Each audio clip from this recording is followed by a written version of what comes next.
നല്ല എരിവുള്ള മുളക് പൊടി മാത്രം എടുക്കുക കേട്ടോ. അപ്പോൾ എരിവുള്ള മുളക് പൊടിയാണ് ഞാൻ എടുത്തിരിക്കുന്നത്. അപ്പോൾ ഇതിൽ നിന്ന് കുറച്ച് മാത്രം മതി. ഇനി നമുക്ക് കർപ്പൂരം വേണം കേട്ടോ. കർപ്പൂരവും 1-2 കർപ്പൂരം നമുക്ക് അതിനകത്തോട്ട് ചേർത്ത് കൊടുക്കുക. അപ്പോൾ മുളക് പൊടി എത്രമാത്രം എടുക്കുന്നോ അതിനനുസരിച്ച് കർപ്പൂരത്തിൻ്റെ അളവ് ഇട്ട് കൊടുക്കുക. ഇതിപ്പോൾ ഞാൻ ഒരു കർപ്പൂരം ഇട്ട് കൊടുക്കുന്നുള്ളൂ. കാരണം എലിശല്യം എത്രമാത്രം ഉണ്ടോ അതിനനുസരിച്ച് ഇതിൻ്റെ അളവ് കൂട്ടുകയും കുറയ്ക്കുകയൊക്കെ ചെയ്യാം. അപ്പോൾ ഞാൻ അതിനായിട്ട് നമ്മുടെ കിച്ചണിലൊന്നും ഉപയോഗിക്കാത്തൊരു പഴയ ടിന്നെടുക്കാം. അപ്പോൾ അതിനകത്തോട്ട് നമുക്ക് ആവശ്യത്തിനുള്ള മുളക് പൊടി ഇട്ട് കൊടുക്കാം.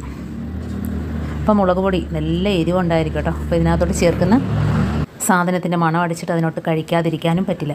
അപ്പോൾ എന്താണ് ഇതിനകത്തുനിന്ന് ഞാൻ 1 ടേബിൾ സ്പൂണോളം മുളക് പൊടി എടുത്തിട്ടുണ്ട്. ഇനി നമുക്കതിനകത്തോട്ട് 1 കർപ്പൂരമാണ് ചേർത്ത് കൊടുക്കുന്നത്. അപ്പോൾ ഇത് കഴിച്ചിട്ട് എലി ഇവിടം വിട്ട് പോയിക്കോളൂ കേട്ടോ. നല്ല രീതിയിൽ എരിഞ്ഞ് അതിൻ്റെ വയറൊക്കെ പ്രശ്നമാകും. അപ്പോൾ അതിനായിട്ടാണ് നമ്മളിതിപ്പം കർപ്പൂരം കൂടെ ചേർത്ത് കൊടുക്കുന്നത്.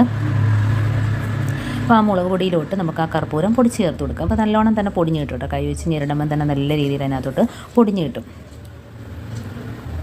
ഇനി നമുക്കിതിനായിട്ട് നല്ല ഒരു മണമുള്ള സാധനമാണ് കപ്പലണ്ടി. കപ്പലണ്ടി അത് ഒട്ടും ഇഷ്ടപ്പെടാതിരിക്കത്തില്ല. കാരണം കപ്പലണ്ടിയുടെ മണം അടിച്ചിട്ടത് കഴിക്കും. അപ്പോൾ നമുക്ക് കപ്പലണ്ടി വെറുതെ ജസ്റ്റ് ഒന്ന് ചതച്ച് ചേർക്കാം. ഒരുപാടൊന്നും പൊടിച്ചൊന്നും എടുക്കുന്നില്ല. കുറച്ച് കപ്പലണ്ടി ഞാൻ ഒരു കടലാസിനകത്ത് വെച്ചിട്ട് ഇടികല്ല് വെച്ചിട്ടൊന്ന് ചതച്ച് നമുക്കതിനകത്തോട്ട് ചേർത്ത് കൊടുക്കാം. അപ്പോൾ കപ്പലണ്ടിയുടെ തൊലിയോടുകൂടി തന്നെ നമുക്ക് ഇതിനകത്തോട്ടൊന്ന് ചതച്ചിട്ട് കൊടുക്കാം. അപ്പോൾ കപ്പലണ്ടിയുടെ മണം അതിന് ഇഷ്ടമുള്ള സാധനമായതുകൊണ്ട് തന്നെ അതെല്ലാം കഴിച്ചോളും. കഴിച്ചിട്ട് പിന്നെ ഈ പരിസരം വിട്ട് ഓടിക്കോളും കേട്ടോ. അപ്പോൾ ജസ്റ്റ് ഇതേപോലെ ഒന്ന് ചതച്ച് കൊടുത്താൽ മാത്രം മതി. അപ്പോൾ ഇത്രയും ആവശ്യമില്ല, ഇതിൽ പകുതി ഇട്ട് കൊടുത്താൽ മതി കേട്ടോ. അപ്പോൾ ഞാൻ പേപ്പറിനകത്ത് വെച്ച് ചതച്ചെടുത്തിട്ടുണ്ട്. ഇനി നമുക്കിതിൽ നിന്ന് കുറച്ച് ഇട്ട് കൊടുക്കാം.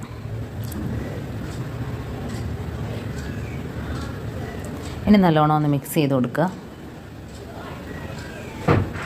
അപ്പം മുളക് പൊടിയും അതേപോലെ തന്നെ കർപ്പൂരവും മാത്രമാണ് ഇതിനകത്ത് ചേർത്ത് കൊടുത്തിരിക്കുന്നത്. അതുപോലെ കപ്പലണ്ടി അതൊരു മണത്തിന് വേണ്ടിയിട്ടാണ്, അത് കഴിക്കാൻ വേണ്ടിയിട്ടാണ്. ഇനി ഇത് നമുക്കൊരു പേപ്പറിനകത്തോട്ട് തട്ടിയിട്ട് കൊടുക്കുക. കുഴച്ച് ഒന്നും വെച്ച് കൊടുക്കണ്ട. ഇതേപോലെ കൂട്ടത്തോടെ വന്നത് നക്കി കഴിച്ചോളൂ കേട്ടോ. ഇപ്പോൾ ഇതിൻ്റെ മുകളിലായിട്ട് നമുക്ക് കുറച്ച് ബേക്കിംഗ് പൗഡറും കൂടി ഇട്ട് കൊടുക്കുക. അപ്പോൾ ഇതെല്ലാം കൂടെ ആകുമ്പോൾ അതിൻ്റെ വയറിന് നല്ലൊരു എരിച്ചിലുണ്ടായിട്ട് പിന്നെ ഈ പരിസരം വിട്ട് അത് പോയിക്കോളും, പിന്നെ വരത്തില്ല കേട്ടോ. അപ്പോൾ ഇതേപോലെ ഒന്ന് ചെയ്ത് നോക്കുക. ഇതിപ്പോൾ ഞാൻ പേപ്പറിനകത്തോട്ടൊന്ന് ഇട്ട് കൊടുത്തതിന് ശേഷം എന്താണ് ബേക്കിംഗ് പൗഡർ ഒന്ന് തൂക്കി കൊടുക്കുകയാണ് മുകളിലൊക്കെ.